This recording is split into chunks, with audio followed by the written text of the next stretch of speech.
Tapi ada yang dimiliki kita tapi nggak dimiliki Australia. Jam Rolex itu kan.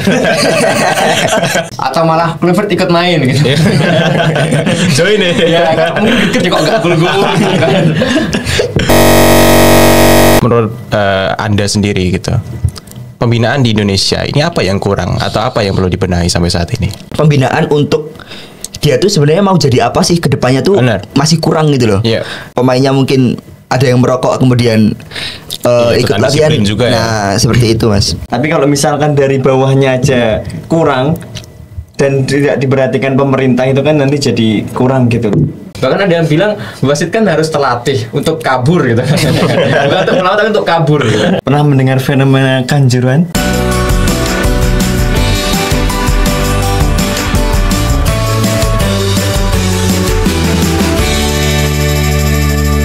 Oke, kembali lagi bersama kita di Wonder Home Podcast. Oke, selamat datang dan selamat menyaksikan teman-teman semua. Kita kembali lagi di podcastnya Anak Indonesia, di mana podcast ini bukan hanya mencerdaskan, tapi juga harapannya bisa memberikan wawasan baru buat teman-teman semua. Dan kita hari ini kedatangan 3 bintang tamu yang akan kita wawancara hari ini. Tepuk tangan buat kita semua di sini.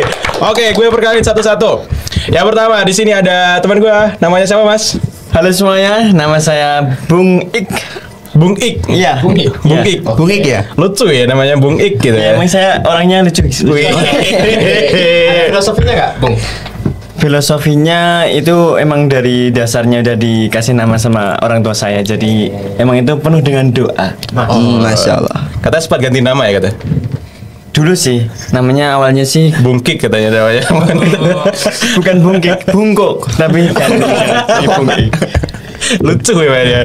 Oke, itu bintang tamu pertama kita Bung Ik namanya. Terus bintang tamu kedua itu sana Mas siapa Mas? Oke, teman-teman, halo, selamat malam. Namaku Bung Kiko atau biasa dipanggil Bung Kik. Bung Kiko. Yes. Wih. Atau Bungko, Bung Kik bebas. Bebas, teman-teman boleh manggil dia Bung Kik atau Bung Kiko boleh. Bukan bungku kayak bunyi tadi ya. Iya, itu bungkuk keren. Enggak jelek banget tuh. Namanya jelek banget. Jelek ganti-ganti gitu. Sorry. Terus bintang tamu ketiga saya siapa Mas? Oke, selamat malam semuanya. Perkenalkan nama gua Muhammad Fatah ya. Kayaknya nggak usah terlalu jaksel-jaksel amat gitu. Enggak usah terlalu jaksel-jaksel Iya. nih. Joksel kita. Iya, gitu. Jokun. Iya mana. Oke, nama saya Muhammad Fatah ya, atau biasa dipanggil Bung Fat. Bung Fat. Bung Fat. Pokoknya hari ini kita membahas bola jadi semuanya pakai bung. Gitu. Iya. Tapi kita bukan Iwan Fals kan? Bongkar. Oke. Anda belum perkenalan, Bung? Oh ya, gue belum perkenalan ya. Karena ini gue baru di sini, tapi ya harapannya bisa dikontrak lah seumur hidup gitu kan. Misalnya kayak KTP elektronik kan bisa seumur hidup. Oke, nama gue Bung Al. Teman-teman bisa manggil gue Bung, bisa manggil gue Al, tapi jangan manggil gue sayang ya, karena gue udah punya pacar, sorry. Pacarnya dari Jakarta guys, kalau Iya dari FBI. Jakarta gitu. Makanan khasnya Gatot kalau di saya. Sama tiwul ya. Oke, hari ini kita akan berbicara mengenai persepak bolaan dunia. Khususnya nanti kita akan berbicara mengenai sepak bola di Indonesia. Yang kemarin lagi trending gitu setengah lusin. Oke, kalau sih. Setengah lusin tuh trending banget itu. Oke, mungkin pertama gue akan minta pendapat terlebih dahulu ya dari orang yang ada di samping gue. Gimana Bang Iqbal atau Bung Ik gitu? Pendapat terkait permainan Indonesia kemarin?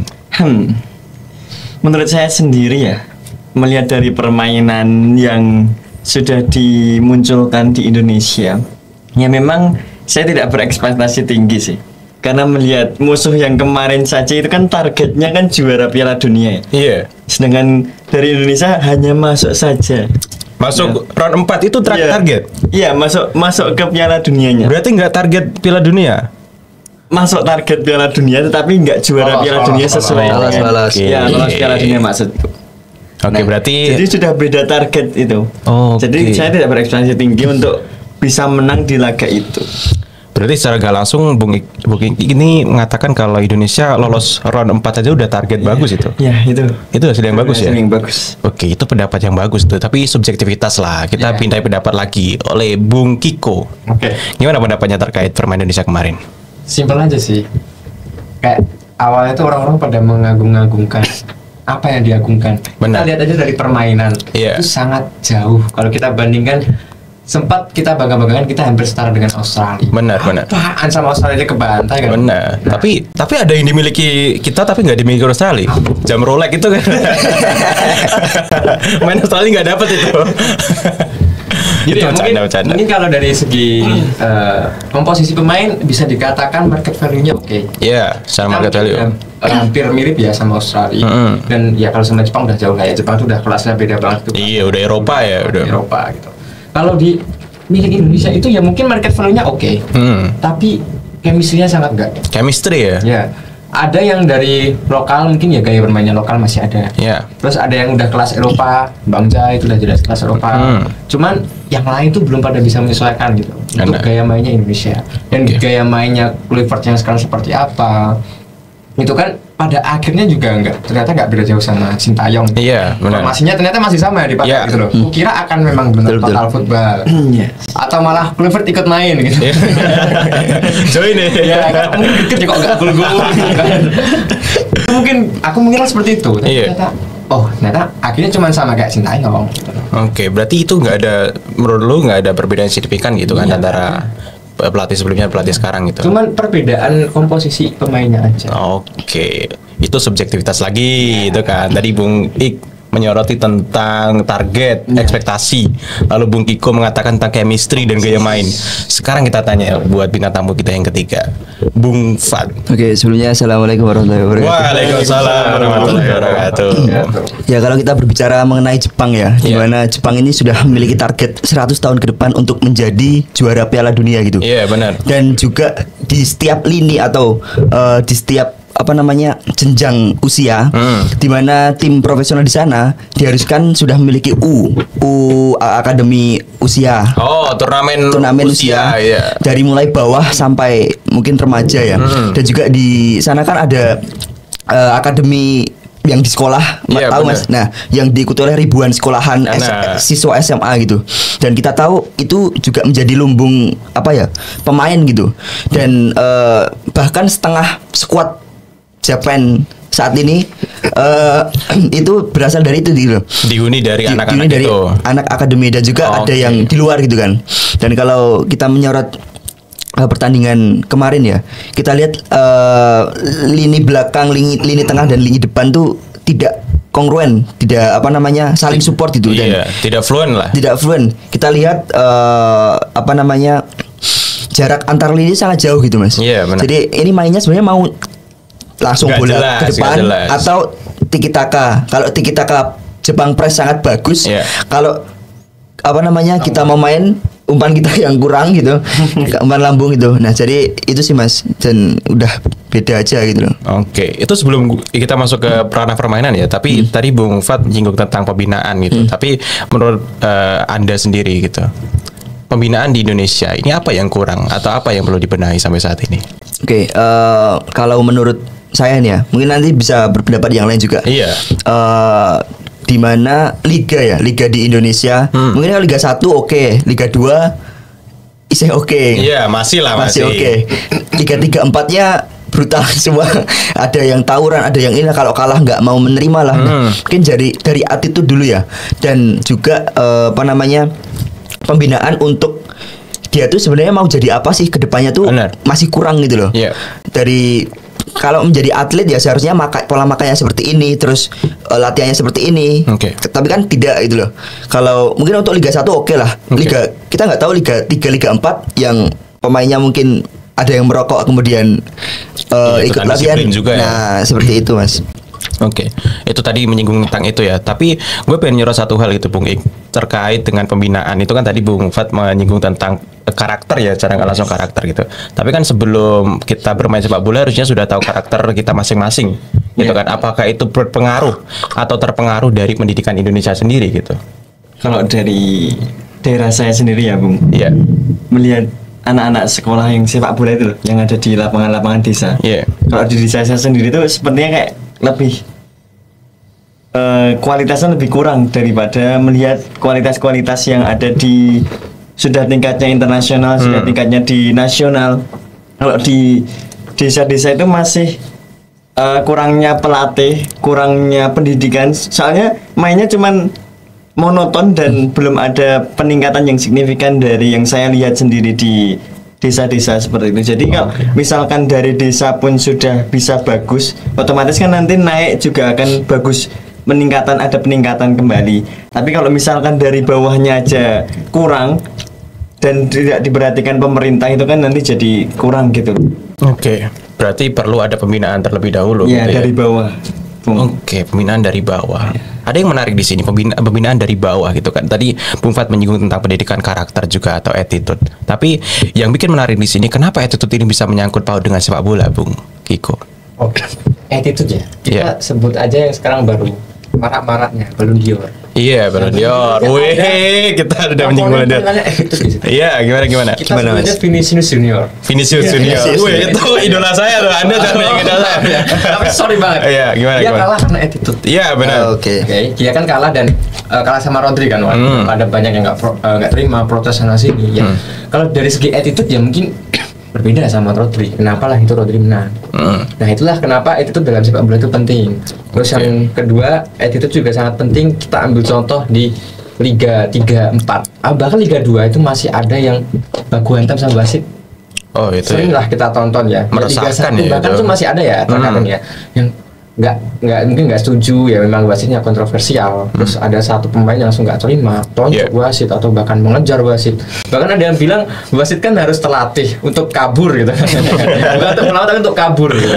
Nah itulah kenapa attitude itu sangat penting gitu. Nah terus juga dalam attitude itu kan kita ada pelatih di dalam sebuah klub ataupun sebuah timnas itu pasti ada pelatih. Iya, ada pelatih, ada coachnya. Ya itu kita harus ada attitude dalam timnas itu. Kalau kita hanya bisa membangkang, gimana kita maju gitu kan? Selalu melawan apa yang diperintahkan sama coach, sama asisten kesehatan dan lain-lain, suruh nggak boleh makan mie instan, ngerokok, ini pada ngeyel. Gitu. Nah, itu sebut apa gitu kan? Aku juga mau menyinggung dari Bung Fat yang di Liga 3, Liga 4. Kebetulan aku punya teman nih di Liga 4. Dia itu ngerokok iya, minum iya, makan. Padahal dia terang-terangan berarti ya? Iya, ya bukan masalah terang-terangan lagi. Waktu malam Mas minumnya kayaknya. Oh, kamu ikut ya? bukan begitu. Ya intinya orangnya seperti itu gitulah. Iya. Aku nggak tahu kenapa gitu, atau mungkin memang sudah terbiasa, atau malah pelatihnya memperbolehkan, atau bahkan pelatihnya juga join, kita juga tidak tahu. Nah, kita nggak tahu juga. Nah, itu yang jadi permasalahan di Indonesia. Tapi berarti masalahnya di situ bukan hanya pembinaan dari usia dininya, tapi yang membinanya juga. Harus perlu dibina juga kan itu. Ya, makanya sekarang kan sudah ada kayak sertifikat pelatih. Iya, sertifikasi pelatih. Lisensi pelatih gitu kan.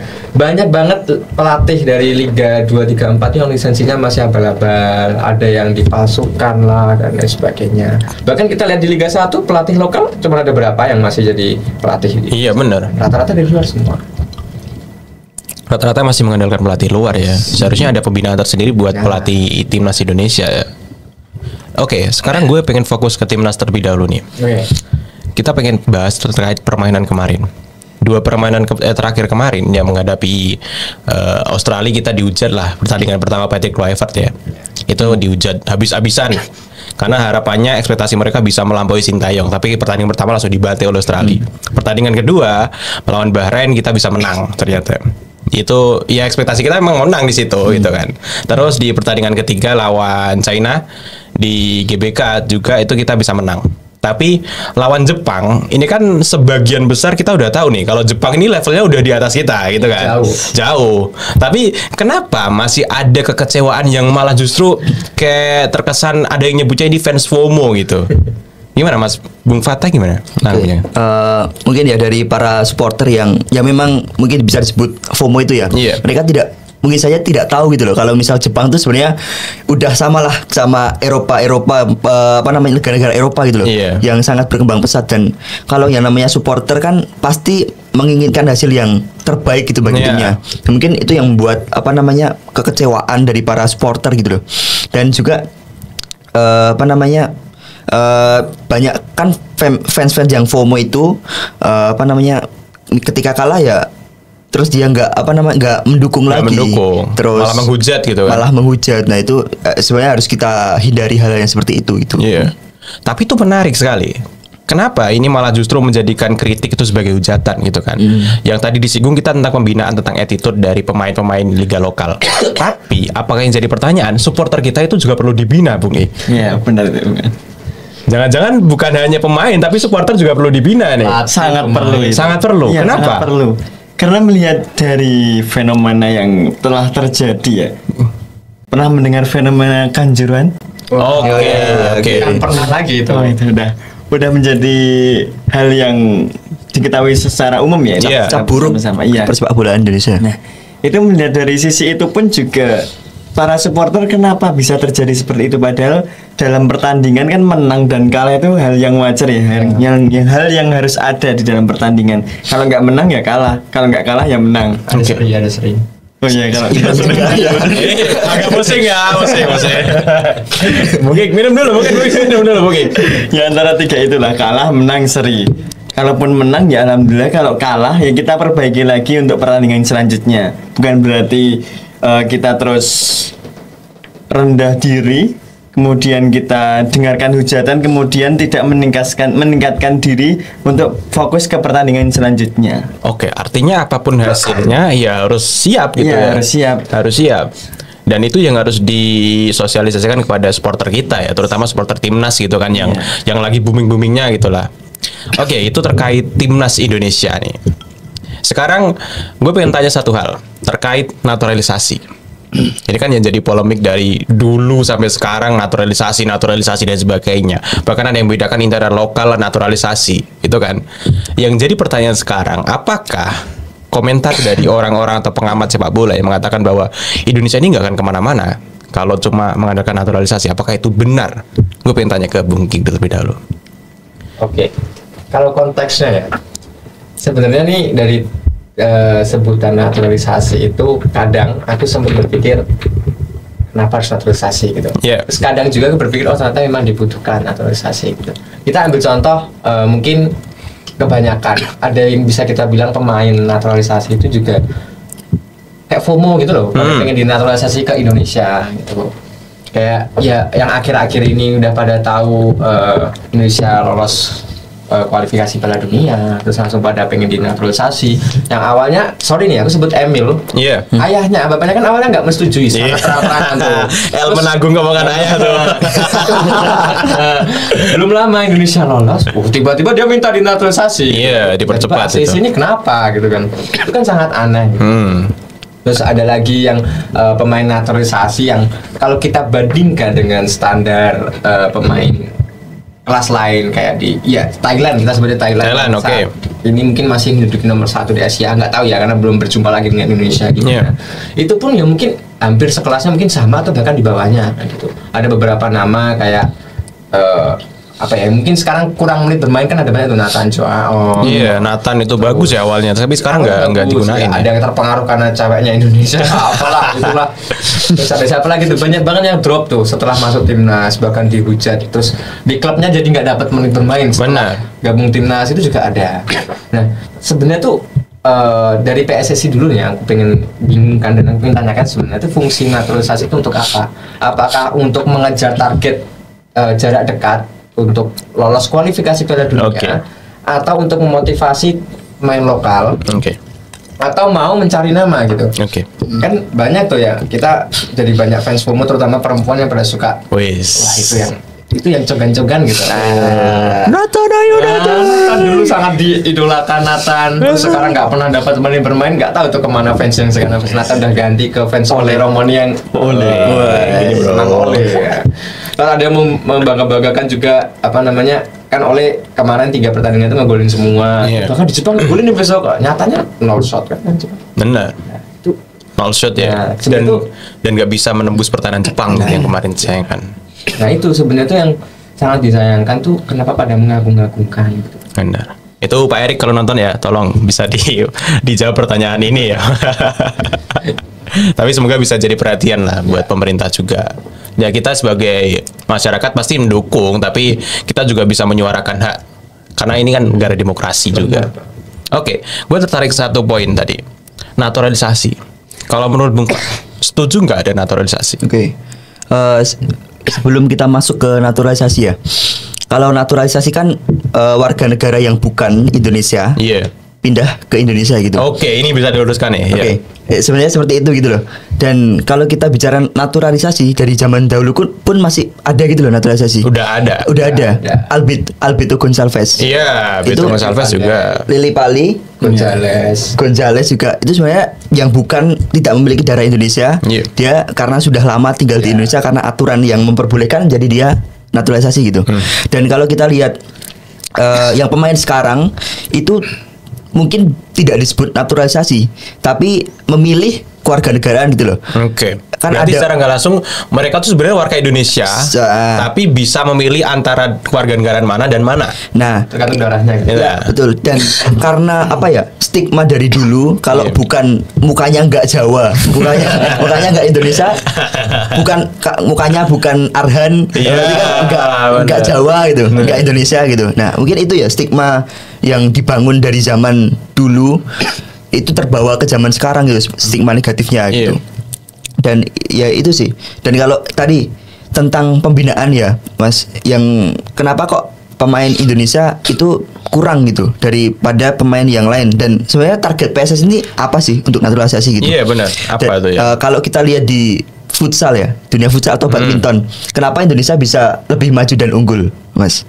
Kenapa tuh? Nah, asosiasinya bagus. Asosiasi bagus. Heritano kalau futsal. Atta. Nah, Asio. Nah, sebenarnya kita lihat di Jogja lah, kita ini di Jogja ya. Jogja, lapangan futsal seberapa banyak di Jogja? Banyak banget kan? Banyak. Badminton di desa-desa ada gitu. Nah, ada. Sebenarnya pembinaan dari situ gitu loh. Dan futsal kan Jogokarian tuh banyak sekali melahirkan dan bahkan membawa nama-nama besar gitu loh untuk ke pentas futsal. Dan kalau kita lihat futsal tuh kayaknya tidak ada naturalisasi ya. Jadi pure warga negara Indonesia gitu loh. Ya.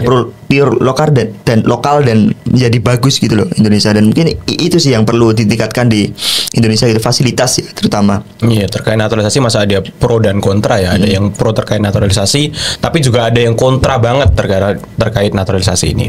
Tapi yang pengen gue sorotin di sini, seberapa penting sih naturalisasi, Bang?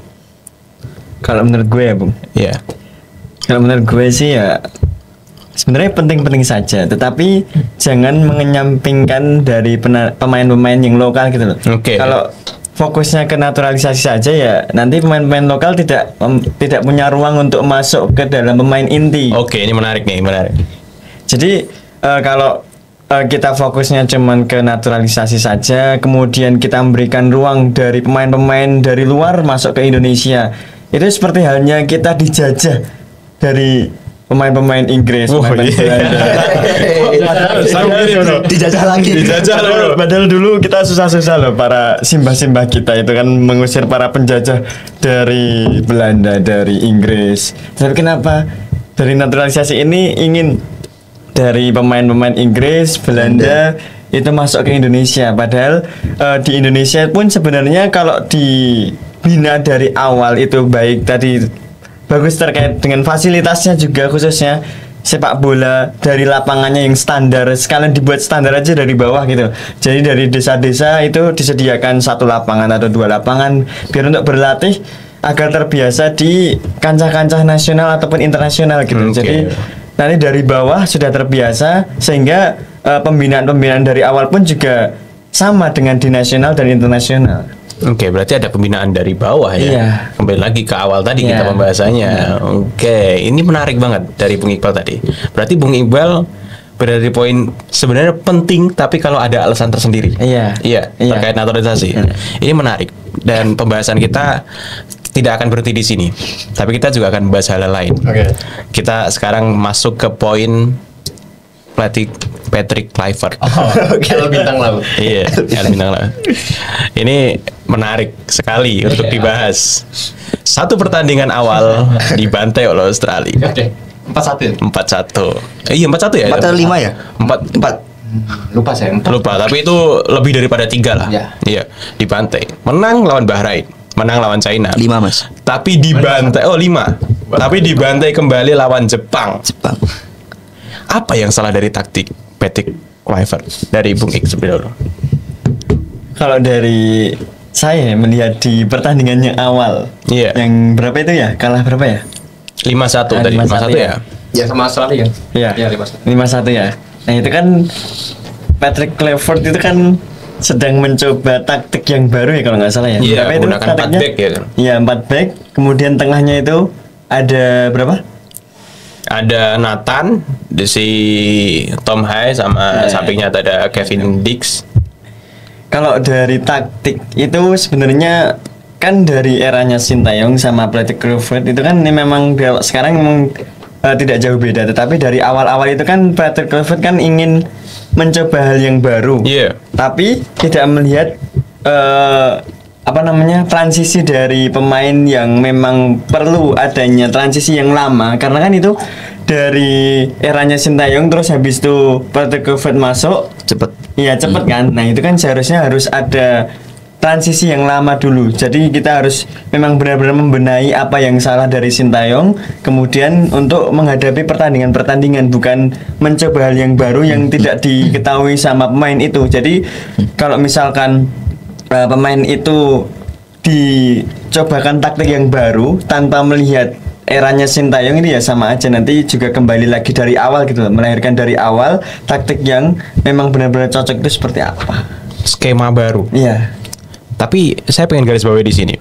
Apakah berarti skema dari diterapkan oleh Patrick Kluivert dan juga dua asistennya itu ya, Danny Lansat sama Alex Pastoor itu kan, apakah berarti itu tidak cocok, Bung King? Untuk di Indonesia. Untuk di timnas Indonesia. Pertama kali dulu yang mau aku disclaimer. Iya. Mungkin gaya kepelatihan Alex Pastoor dan Lansat sama Patrick Kluivert tuh nggak sinkron kalau menurutku ya. Nggak sinkron. Kenapa deh? Ini menarik nih. Perlu ditelusuri nih. Alex Pastoor itu bisa dianggap sebagai kepalanya malah. Iya. Oh, kepala dia. Otaknya dari Alex Pastoor. Menurutku sendiri seperti itu. Karena kita lihat aja Patrick Kluivert selalu konsul Pastoor. Kayak ke dosen gitu ya. Minta briefing. Bahkan yang sering aku sorotin ketika di lapangan. Iya. Pergantian pemain tuh sampai Jai Idzes ataupun Emil yang meminta gitu. Ini diganti, selalu sering seperti itu. Yang itu Jai Idzes gitu. Ini diganti gitu. Atau ada yang faktor kelelahan atau yang faktor yang nggak cocok untuk digabungkan dalam satu tim gitu. Dan Patrick Kluivert bingung, terus akhirnya mengambil Alex Pastoor bawa papan itu konsul ya. Sering banget tak Pantesan lama ya. Iya, pantesan lama. Dicoret pakai metode apa deh?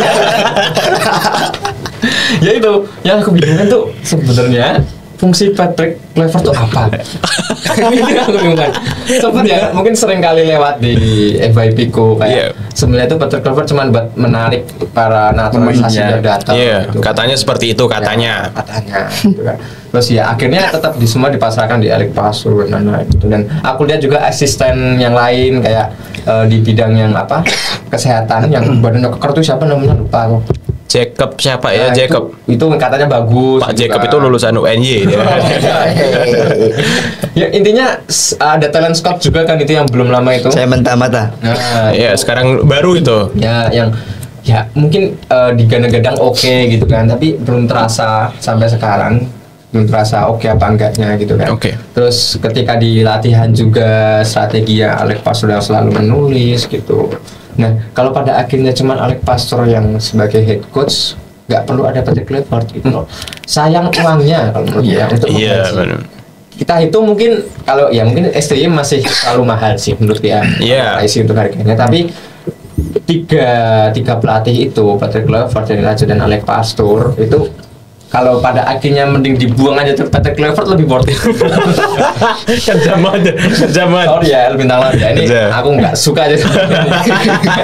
Kenapa gitu? Ada orang yang bilang itu wajahnya nggak bisa dibenci lah. Benci kalau aku. Nggak suka aku.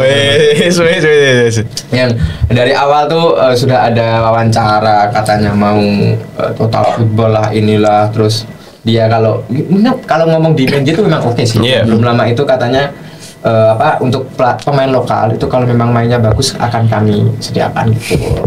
Nah, ya nggak tahu juga sih itu benar apa enggak. Nyatanya pun ya pemain lokal juga akhirnya nggak kelihatan pas lawan Jepang gitu. Iya. Tapi di pas lawan Jepang lumayan lah daripada zamannya Sintayong kan. Oh iya. Iya, Beckham Putra tuh, Beckham dimainin. Siapa kembarannya? Jakob. Iya, kembarannya Jakob siapa? Yance Sayuri dimainin. Tapi yang jadi jokes banyak itu yang di posisi belakang. Samping kanan itu. Back kanan kita sama back El Nunduk ya? Iya. Bukan El Nunduk, bukan. Sampingnya Mes. Aku mau menyoroti Mes nih. Gimana? Kalau aku malah justru pro ke Mes. Kenapa, Bro? Kita lihat permainan kemarin lawan Jepang. Iya. Dari sekian banyaknya pemain kita, ya pemain bertahan terutama, yang berani nge-press cuma Mes. Berani ngepres. Yes. Ini pendapat baru deh, karena banyak yang bully atau mengungkapkan kritik dan masukannya terkait Mes gitu ya. Nah, banyak yang bilang kalau memainkan Mes win rate-nya 0%. Iya. Sampai sekarang masih 0%. Iya, tapi karena dia mainnya lawan tim ini ya. Iya, betul. Cuma yang pas away lawan China yang pertama itu emang ada blunder lah itu. Iya. Tapi ya kalau aku ngelihat permainannya di klub pun Mes oke aja kok. Iya, di Twente ya. Juga kalau dibandingkan dengan Rizky Ridho ya masih bagus Mes sih. Oh iya. Kalau menurutku ketika di klub ya. Ketika di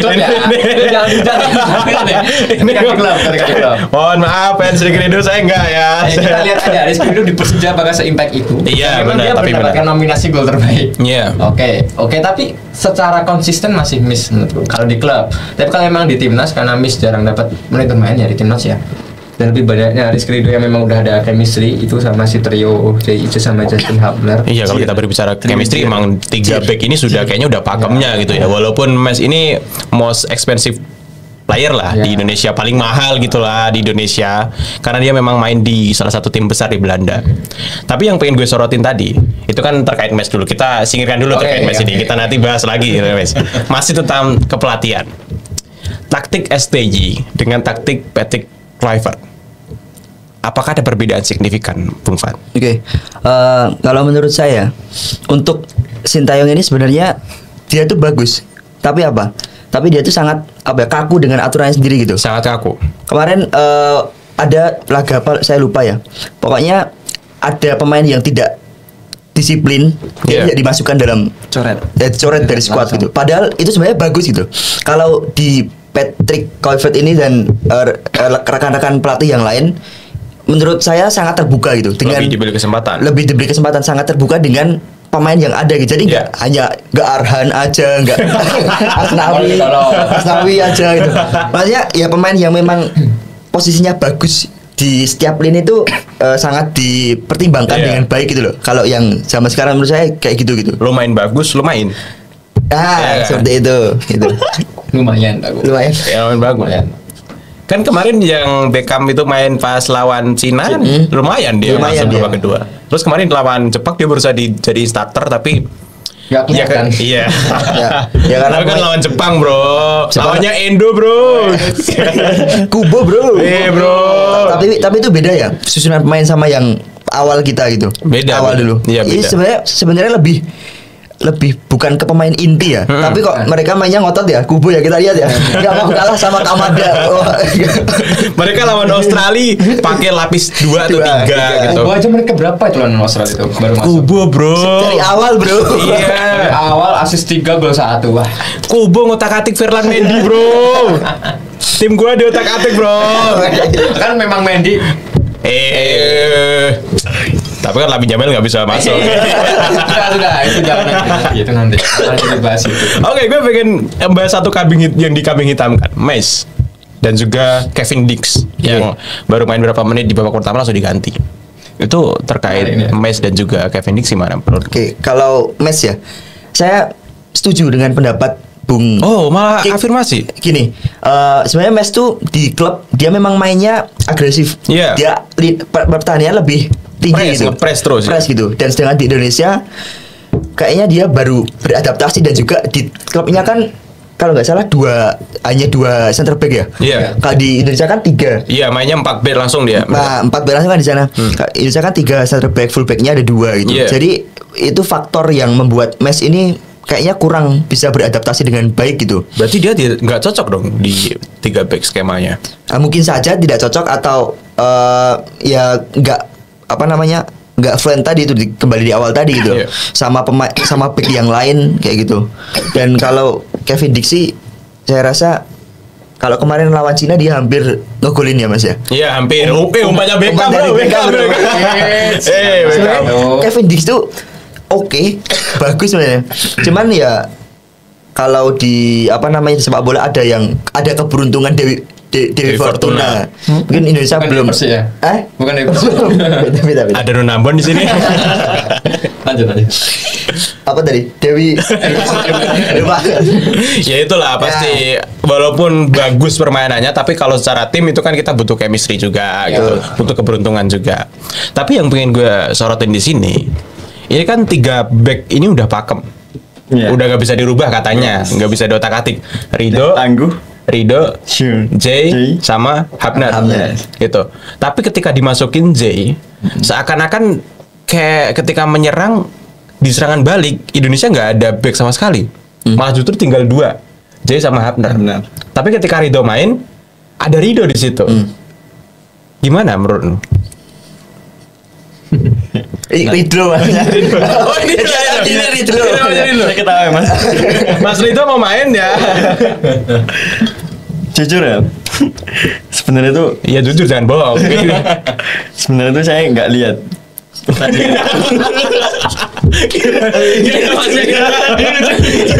Gimana maksudnya? Dari awal memang saya udah malas banget.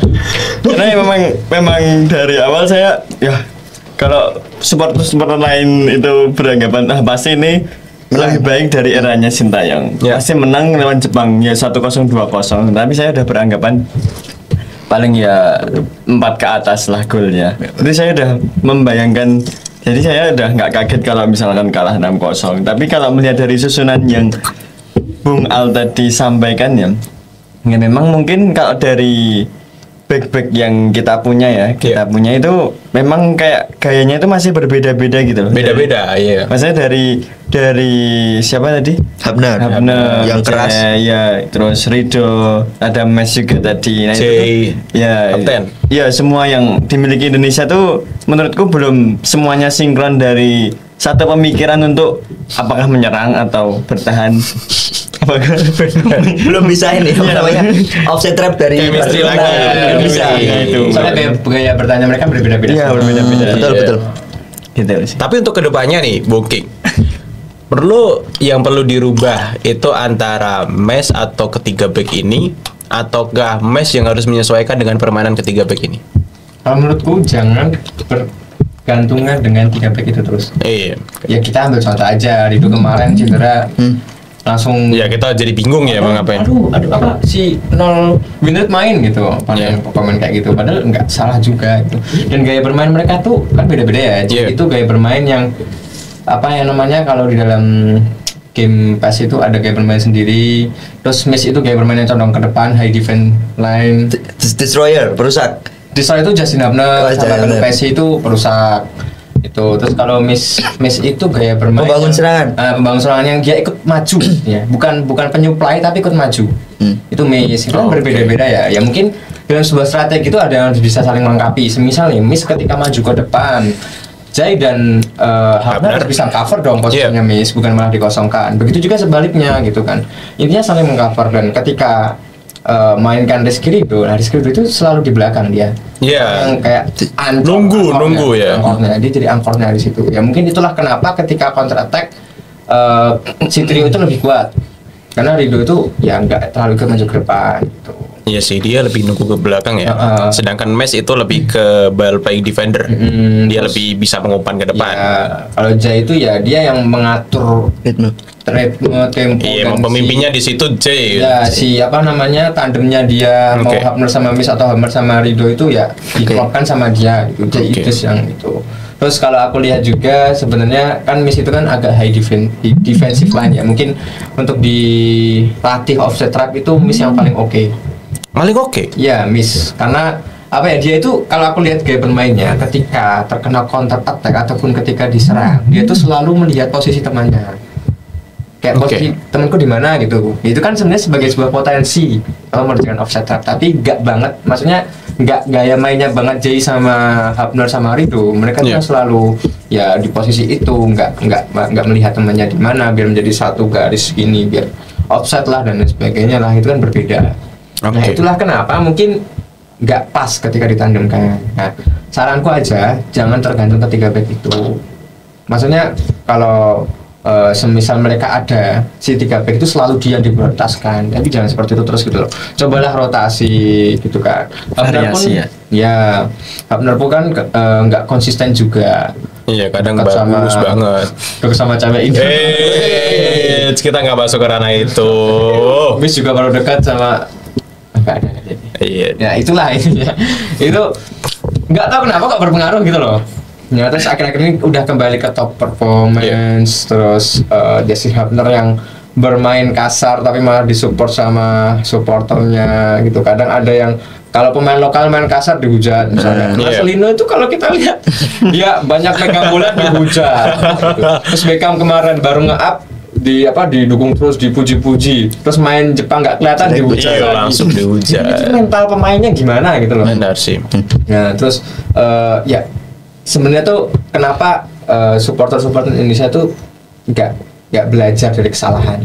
Nah cobalah sabar gitu. Ya mungkin proses itu lama ya. Percaya proses. Nyatanya aja banyak pemain baru yang masuk, Pelupesi itu kan ya baru masuk, terus Dean James, terus siapa? Dean James itu kalau di klubnya juga bagus, tapi ternyata di timnas nggak begitu kelihatan. Nggak perform ya? Iya, Calvin atau belum? Verdon tuh memang udah konsistensi. Wah, itu mah konsisten. Pemain terbaik Eredivisie juga. Jelas, Bro. Siapa sih yang bisa gantiin Verdon di timnas, Bro? Terus Ole. Gua aja gak bisa tuh. Asnawi. Oh bisa, sebenarnya bisa kapten, Bro. Mantan loh, dulu. Terus si Ole juga pada mengagung-agungkan Ole. Sebenarnya tuh gak usah diagung-agungkan gitu loh. Dia pun di klub nyatanya menit bermainnya kurang si Ole itu. Terus golnya aja cuman berapa kan di klub. Maksudnya uji seperlunya aja lah. Ya, standarnya tuh dia bukan standar yang high banget ya. Kalau Ole mungkin ya udah agak sedikit di atas pemain lokal. Tapi jangan terlalu yang diagung-agungkan. Setara dengan inilah. Iya sih. Gue agak menarik di sini ya karena agak miris ketika baca komentar-komentar terkait pemain timnas yang ketika main bagus kayak semacam dewa gitu, ngomongnya berlebihan banget gitu. Tapi ketika benar-benar Indonesia jatuh kok mereka terkesan menyalahkan gitu. Ya kalau lu suka sama timnas ya dukung, apapun keadaannya dukung aja karena lu dukung timnas gitu loh. Karena bukan lagi nih. Gimana? Yang sangat disayangkan ya supporter ataupun pendukung dari timnas itu kalau si pemain itu main jelek di timnas di klub ikut hujat, klubnya bahkan di komen. Oh iya itu yang jelek sih, itu emang jelek sih. Itu terus Arhan tuh yang di klubnya nggak dapat menit bermain dihujat, klubnya buat apa, beli cuman buat promosi ya gitu. Ya mungkin Arhannya emang belum kualitasnya sana gitu loh. Positif tingginya seperti itu loh. Kenapa malah nyalain klubnya? Terus ada yang sengaja narik pemain Indo biar followersnya nambah lah dan lain-lain. Itu apa gitu loh. Yang memang dibutuhkan bisa jadi atau memang kualitas pemainnya memang belum sampai ke situ. Oke. Tapi semoga ada lah solusi dibuat timnas Indonesia ke depannya dan besok ada round 4 kita masih punya kesempatan buat lolos Piala Dunia ya, Bung Kiko dan juga Bung Fat. Tapi mungkin perjumpaan kita cukup hari ini terlebih dahulu. Mungkin selanjutnya kita bisa teruskan di lain kesempatan buat bahas timnas Indonesia atau bahas kesempatan atau bahas pembahasan lain yang cukup menarik buat pemirsa semua ya. Terima kasih Bung ini sudah datang menyempatkan waktu di sini. Bung Fat terima kasih dan Bung Kiko dan Bung Ik, thank you udah menyempatkan waktu dari Boyolali ya tadi. Iya, dan habis Dan terima kasih buat teman-teman yang udah menyaksikan kita dari awal di ngobrol ngalor ngidul ini, nggak apa-apa nggak jelas tapi semoga bisa menambah wawasan kita. Ya nggak apa, kita bersuara sebagai masyarakat aja. Kita ini pendukung timnas bukan pencela timnas. Walaupun timnas kita bagaimana kondisinya kita dukung timnas. Siapapun pelatihnya yang kita dukung timnas. Siapa yang nggak mau lolos Piala Dunia? Gitu? Benar, Portugal aja lolos bro. Mumpung kotanya di Asia kan bertambah. Iya. Semoga kita bisa lolos di fase selanjutnya lah di Piala Dunia. Dan besok juga ada uji coba dari skema Patrick Kluivert yang sudah dipelajari atau sudah diterapkan, bisa diterapkan di situ kembali untuk bisa dilatih. Oke teman-teman, terima kasih. kesempatannya hari ini dan terima kasih sudah menyaksikan kita pada hari ini. Semoga sedikit ini bisa membawa manfaat kita semua buat menambah wawasan dan juga memberikan masukan kepada seluruh warga masyarakat Indonesia dan juga Timnas Indonesia. Pokoknya doa terbaik buat Timnas Indonesia. Sampai jumpa kembali di Wonder Home Podcast. Salam literasi. Terima kasih semuanya.